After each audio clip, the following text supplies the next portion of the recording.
تو رو خدا اینو نگاه کن. محرم هم شده سوژه اینستا، حیاتم شده لوکیشن استوری. چی کارش داریم؟ مگه تو قبرمون میخوابیم تا شب 1000 نفر مثل همین میان عکس و استوری میگیرن؟ ای بابا تو هم هی ادا خوبا رو در. خوبه چی؟ خود من و تو در سال 10 شب میریم نوکری امام حسین رو میکنیم، بعد میریم پی زندگیمون. خوبه بعدش واسه خودش به شربتا رو.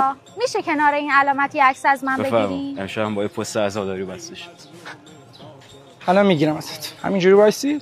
فقط یه سوال، این عکس واقعا واسه عزاداری امام حسینه یا اداشو داری؟ نه واسه لایک، نه واسه فالوور. یکی که عاشق امام حسینه بهم گفته بود اگه یه روز من نبودم تو بیا کنار این علامت عکس. فضولی نباشه. کی بود؟ چرا خودش نیومد عکس بگیره؟ برادرمه، هر سال کنار همین علامت عکس میگرفت. امسال نرسید بیاد به جاش. امروزو که به جاش گرفتی، ولی فردا حتما با خودش بیا که اونم عکس بگیره. کلا نیست.